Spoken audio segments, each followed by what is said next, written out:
Hello and welcome to the Sports Page with Greg and friends. Tonight we're going to back on the subject of the Los Angeles Lakers and their current moves here in the last couple of weeks since I made my video. It looks like they pretty much have their roster together. So let's go ahead and analyze the team the way it is, at least the way I see it. First of all, so we know LeBron's gone and the Lakers now have their existing roster plus one as far as numbers, so they need to cut that down. And Bronny James is still with the Lakers, and I'd like to start out my video talking about Bronny James. I think myself, the only reason that Bronny James is still with the Lakers is that they're trying to basically milk two second-round draft picks out of the 76ers. I think the 76ers have already called. They probably say, hey, we pick him up for whatever, maybe a 1 second-round pick. And I think the Lakers strategically signed him and picked him up this season deliberately so they could probably try to get two draft picks, second round picks out of the Sixers. Because Bronny James, if you look at him, and all the media still lists him the wrong size. You know, when he came out of college at USC and drafted by the Lakers, they listed him as a wing and he's 6'4". That's what they stated when he came out of college. And the media still is calling him being 6'2", but in actual reality, his height is 6 foot 1/2 inch. So that is not a wing. You know, you can't ask somebody that size, that kind of limited physical ability, to be able to play somebody 6'5" or 6'6" in a wing that's athletic and can shoot the three ball. He's just not going to be able to fit that position. Okay, also going for rebounds. You know, he's going to be the midget out there. He's not going to get many rebounds when the ball just bounces to him. So to me, Bronny James is the least talented and shortest player on the Lakers roster right now. So as far as I'm concerned, it's obvious that the Lakers need to unload him because he's taking up a valuable roster spot on the bench that the Lakers could have other players. Now, all the players I'm talking about that are better than Bronny, they're bigger, they're more athletic, they can jump, and they can shoot better than he can. Okay, that's just putting it out there plainly. This is not a shade. This is not a criticism in the degree that, you know, I don't like him. It's not that at all. It comes down to just talent level, and the Lakers really just drafted him because of LeBron James, his father being on the team. What brought this up is the media is already talking about Christmas Day game where LeBron and the Sixers will be playing the Lakers. So wouldn't it be great to see Bronny and LeBron on the floor opposing each other? And I think we're really getting ahead of ourselves because I really don't think Bronny will be on the roster by the time the season starts or even the preseason starts. I just don't see the talent level in that. I mean, J.J. Redick played Bronny over Andrew Theo last year because he was a rookie.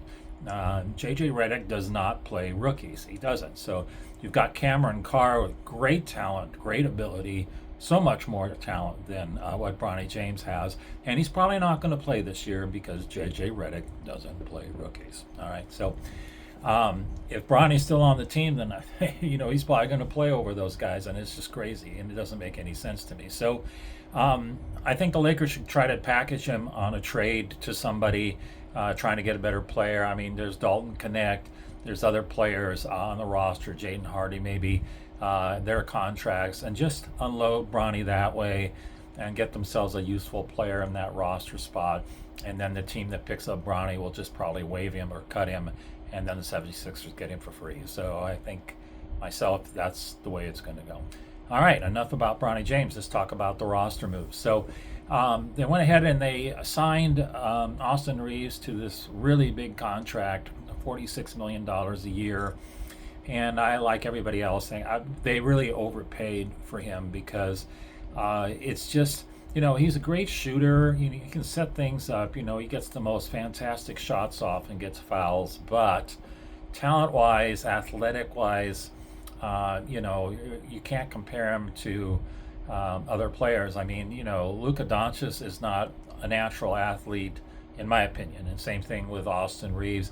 Walker Kessler is a nice big, but all three of these guys have had injury concerns the last couple of years. So going in this year with this roster the way it is, if any of those players gets injured, season-ending injury or something like that, the Lakers are shot. They're not going to be able to win a championship. So my concern with the roster the way it is right now is you got a lot of young athletic guys that they've brought in. They've improved defensively. They got more guys that can do defense, but they still don't have that great three-point shooter. Well, guess what? They had who? Luke Kennard. Luke Kennard was one of the best three-point shooters. He's 34 years old, 32, something like that. And he, last year when he came to the Lakers, he was a savior. I mean, my goodness, when Austin Reeves was injured, he stepped right in and he took over point-wise, putting production. He was even setting up plays. He was more than just a three-point shooter, all right? He was a lot of different things. And the Lakers went ahead, and in the playoffs, he played really well because Austin Reeves didn't play until he got to the second round. So he helped the Lakers get to the second round. And guess what? They let him walk for $6 million. He went to Phoenix. I'm like, okay, so your need is having a great three-point shooter, and now the media is running around and saying, well, the Lakers might want to get Klay Thompson. What? Klay Thompson is like 38 years old, okay? He's getting up in age. He is definitely washed in a lot of areas, especially athletically. He's had enough injuries that he's not going to contribute to you any other way than shooting. To me, Luke Kennard was a better deal. Why didn't you hang on to him? So the Lakers still need to get a great three-point shooter, just like every year. They just let guys go. So same thing with Rui Hachimura. Say what you will about him, but he was very effective last year. He played well in the playoffs. He was hitting the threes. I think he was the perfect person. He's 6'8". He's good size. He's athletic enough. He plays good enough defense. Will be an upgrade over LeBron in the position because he can play defense where LeBron didn't play defense. So, that was the logical guy to me to just assume LeBron's position as a starter. But what did they do? They let him go. Now, I don't know why. Maybe Rui was asking for a lot more money than what he actually got going to the Clippers. I think he signed for the Clippers for $14 million a year. Maybe he's trying to get 17, 18, 19 million a year out of the Lakers. I have no idea how the negotiations went. But Luka Doncic also said that he'd like to play with Rui. He's liked playing with Rui, and he likes playing with Austin Reeves. So could have kept those three together, again, let him walk. So, you're still looking for a guy at power forward, and right now you really don't have anybody in that mold. They're trying to get Kuminga, but I don't know if Kuminga is going to push the needle much. Even if they do get him, and even if they do trade, I don't know if he's going to make a big enough difference. So I think they're going to have to probably, if it doesn't work out, rely on Zara Williams or any of these other players that are wings that can play some defense and go from there. So it's kind of a mixed bag there at that position. I still think they need a power forward. They need a power forward that can hit three-point shots consistently. So they're still looking for that. As far as the Austin Reeves overpay, my opinion was they should have offered him as much as maybe $35 million a year max, and just take the chances that he wasn't going to go and go to like the Nets or somebody else that was going to offer him the max contract, because Austin Reeves gets hurt. You could talk about Luka Doncic, you can talk about Austin Reeves, you can talk about Walker Kessler. They look like they all could be golf players. It's just, if I'm going to bring LeBron back into this, Kobe Bryant, Michael Jordan, Karl Malone, these guys all took care of their body on the off season. They didn't get really too out of shape. They usually kept themselves in shape. LeBron's ability to still be playing at 42 is just amazing. He still has the physique. It's because he works on it. He doesn't let himself go. A lot of NBA players during the off season let themselves go.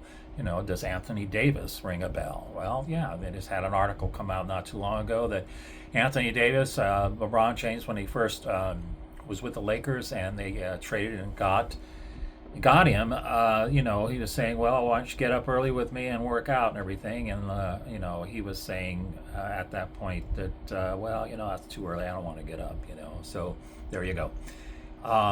You need people, you need athletic dogs out there, good athletic superstar guys that are like that take care of their body.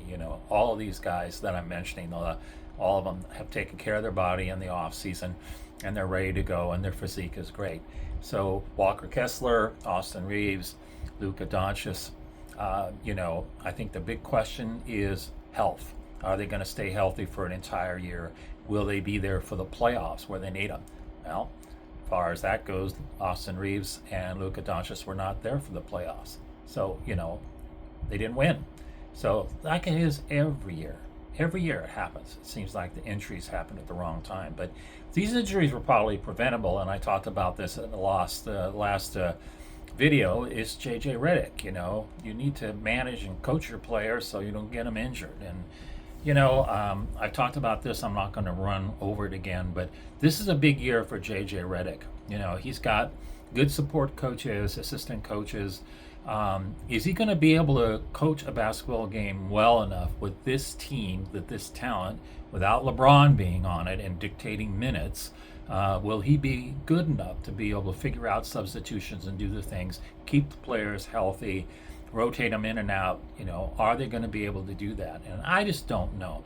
I think this is a big question mark this year for JJ Redick. If this team falls flat on its face, has injuries, more than likely the Lakers need to move on. With new management, and a new owner of the Dodgers, they are not going to look at things through the eyes of the way the Lakers used to think.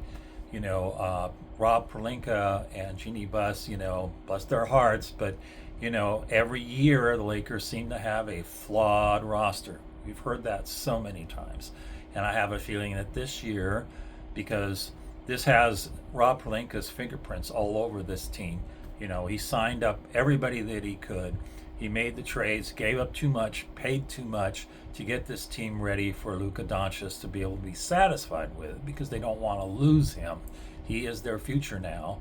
And whether or not Luka Doncic is going to be able to produce like LeBron has done with other teams and get them to the playoffs and be able to motivate them and be a leader, I still think that's a big question mark. Because to me, looking at these guys, seeing practice videos and things, and who knows how much time they spend on it, but most of the practice videos I see is they're taking shots from half courts and betting each other, who's going to make it, and doing push-ups if you lose and all. I mean, they bring this kind of attitude, to me, brings a loose effect on a team as far as having a winning attitude. Kind of like joking around because, you've got all this talent, so we're going to go ahead and win. But I don't see it unless things change. And it has to start at the top, has to start at coaching with JJ Redick. Get more serious about, doing the things you need to do. Like, number one, playing better defense. So, yeah, you go out and you find these guys that can play defense, but, really, defense is an elective. It's something you can play. You want to have to play defense. And I don't think that Austin Reeves and Luka Doncic will ever really want to play and commit to playing good defense, because they just don't want to. They just don't.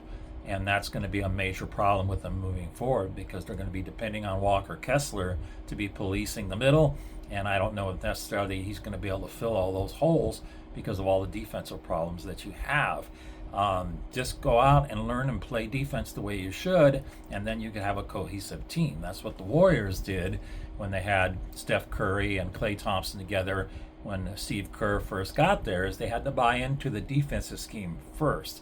So, unless JJ Redick changes his colors, he wasn't a defensive guy either. So I just don't know how that's going to go forward with the team that they have, with the starters especially, that being less athletic and being injury prone is going to take them. So that's my video for tonight. Thank you for watching. If you appreciate my video and like my video, please give me a like. And if you like, subscribe, please do. Thank you for watching. Have a good night. Bye-bye.